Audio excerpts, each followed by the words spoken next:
It's very exciting to lead in this, and for the third largest school district in the nation to do it really could set an example for the whole nation and how school districts can and should play a big role in moving our country forward. Luisa Santos, Miami-Dade County Public School member, welcome. Thank you. I'm so happy to be here. So we're asking a big question today. We're discussing a big question today, and that is, can the third biggest public school system in the country be powered by 100% clean energy? And this is, of course, something that you started. And just a quick chronology, November of 2020, you were elected to the Miami-Dade County School Board.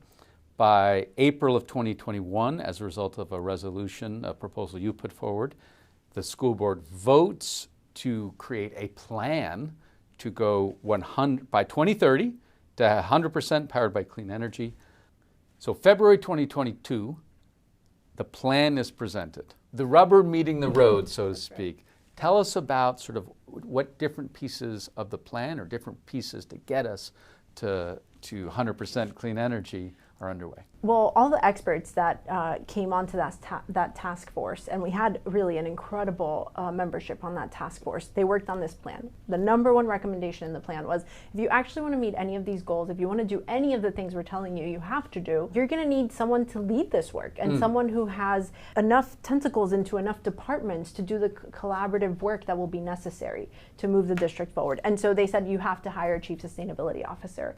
Once again, grateful for my colleagues' support. The administration did bring forth a position, and we hired Carly Pulido, who is leading all of this work for our district. And that's been a game changer, because when you've got different silos of people working on different things, it's much harder to move the needle in the way we need to if we actually want to have a chance at meeting this goal. Now, of course, one of the things that comes to mind and things talked about in the plan is the bus fleet. Yes. So in beginning to decarbonize the whole fleet.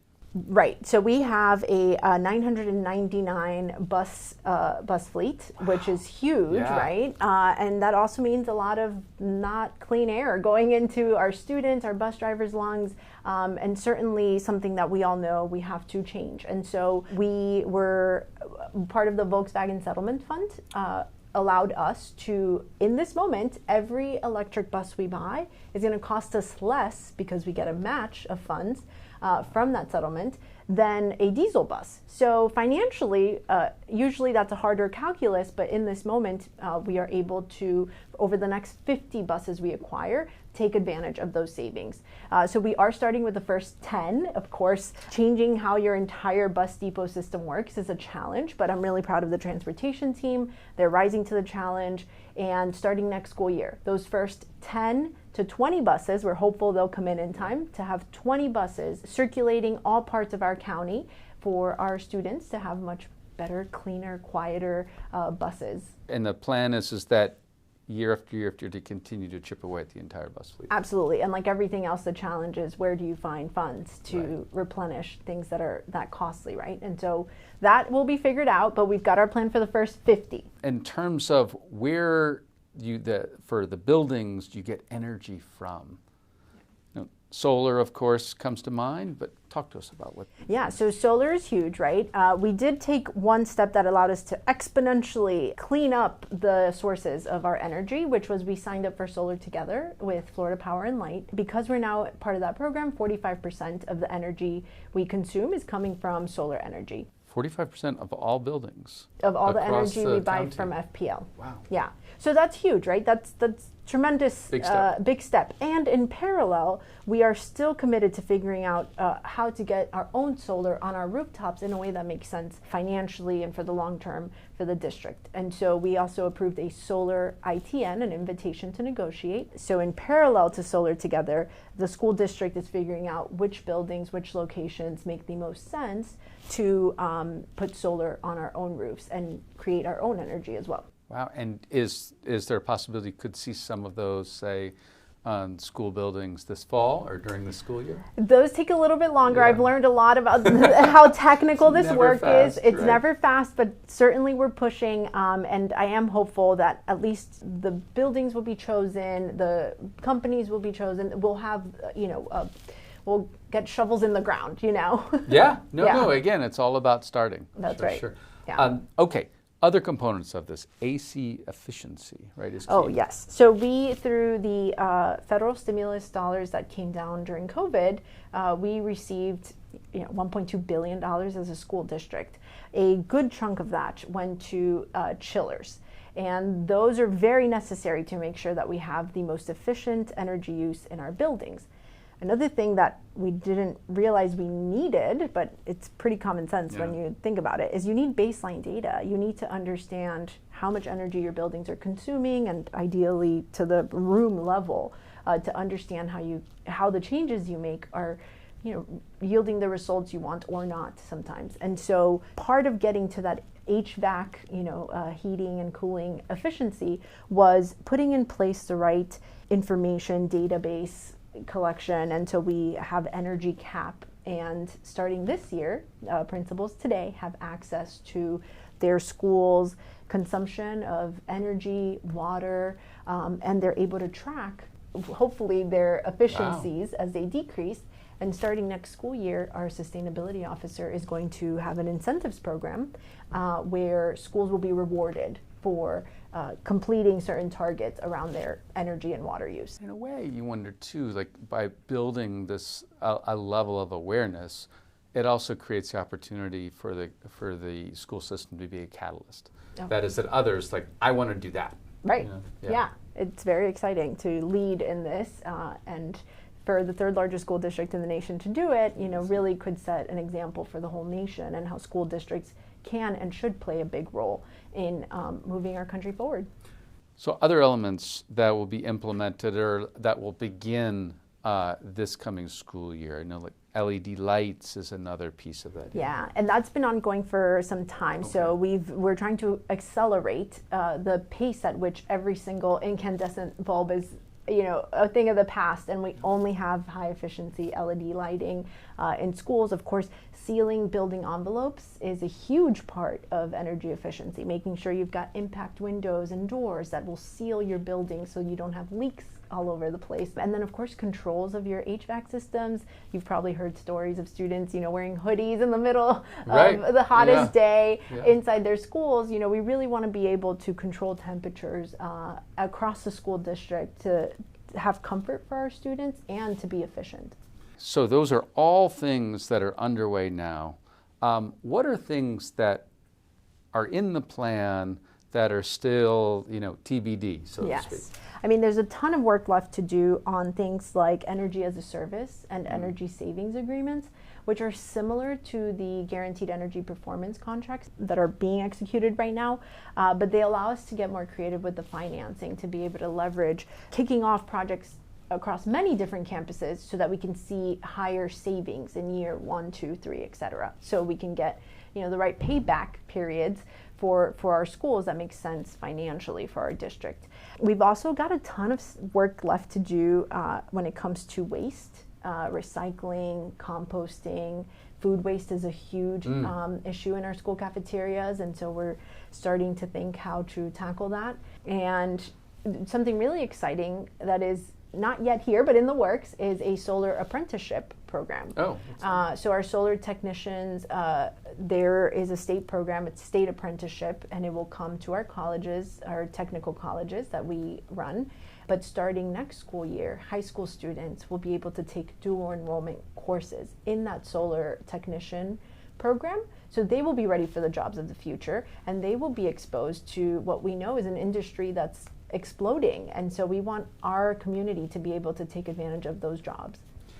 Right away after being elected to the school board, you really threw yourself into this issue, and around sustainability and trying to do it across the entire school system, across the entire district. I'm curious the feedback that you've gotten from parents, community members, business leaders, fellow school board members to this effort in terms of how much does this resonate or not with them? I think certainly students have been demanding, this for a long time. So students are always excited to hear all of these developments, and they're hungry for more. And so, and young alumni too, I would say, who say like, "Gosh, we could be doing so much better," and they're excited to see progress. I would say the community at large, certainly, there's a lot of stakeholders who have said, "Great, finally, we'd love to see this movement." Obviously, Miami is at the forefront of climate change, sea level rise, and so to see the schools leading in partnership with the next generation of students is really exciting to most. I think really one thing I like to focus on, because people may feel differently about the urgency of taking action solely on the scientific front, but when you look at the business case, MTCPS before the pandemic was spending $65 million on electricity every year and $35 million on water. Those numbers post-pandemic have risen to $92 million in electricity and $27 million a year in water. So when we are looking at the financial future of our school district, with all of the federal stimulus dollars drying up, right, because they were short-term dollars, we've got to cure a structural deficit.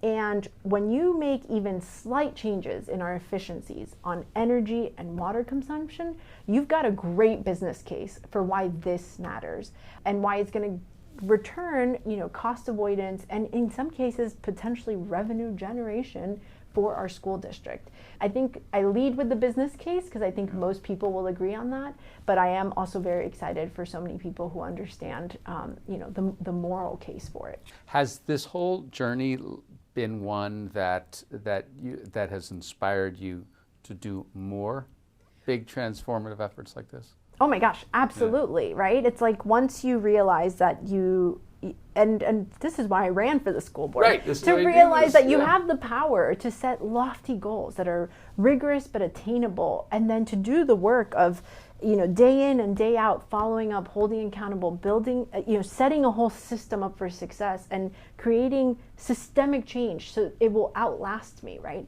And that's been thrilling. Of course, we've done it in sustainability, but we've got similar efforts in post-secondary success, in closing the digital divide. And that's the most exciting thing to do. And I think every elected leader, should recognize the privilege and honor it is to create systemic change for our communities. It's really amazing. You are a product of the Miami-Dade County Public Schools. Of course, then you went off to Georgetown, and then you came back, and then you're an entrepreneur, Lulu's Ice Cream, which is amazing. Yeah. How has all of that work informed the work you're doing now as a school board member, but also leading this initiative to try and turn the third biggest school district into one that's powered by clean energy only? Yeah, absolutely. Being a product of our schools makes this so personal for me.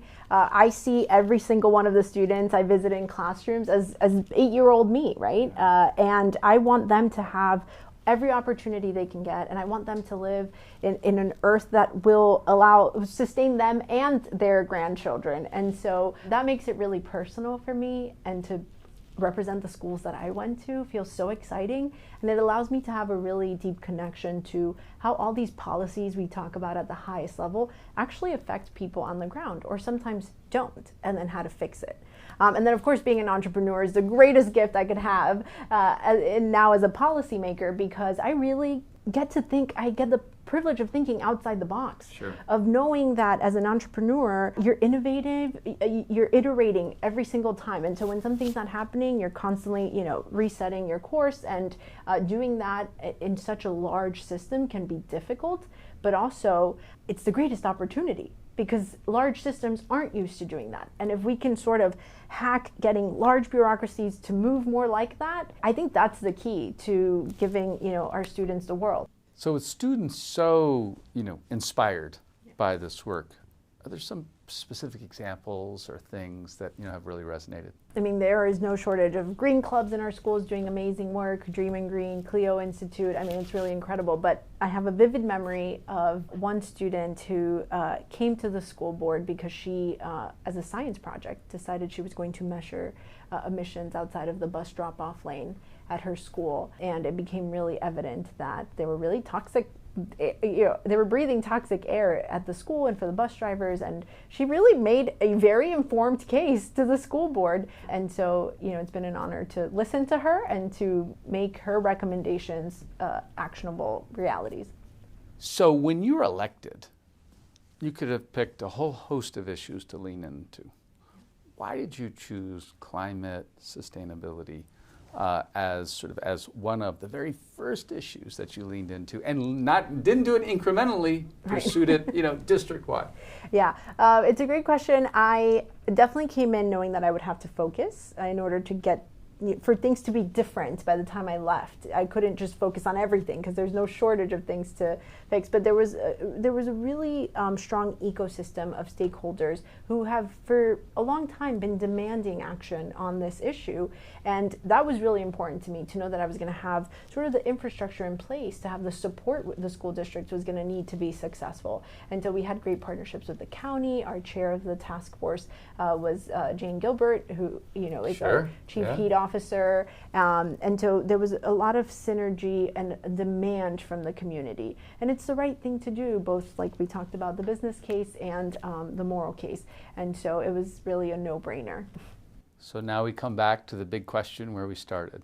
So do you think that the third biggest school district in the country will be able to be powered by clean energy by 2030? I am 100% committed to doing everything in my power to make that happen. And I do believe we're making great strides in that direction. And if it's not 2030, it might be 2035, but we're going to get there. Luisa Santos, thank you very much. Thanks.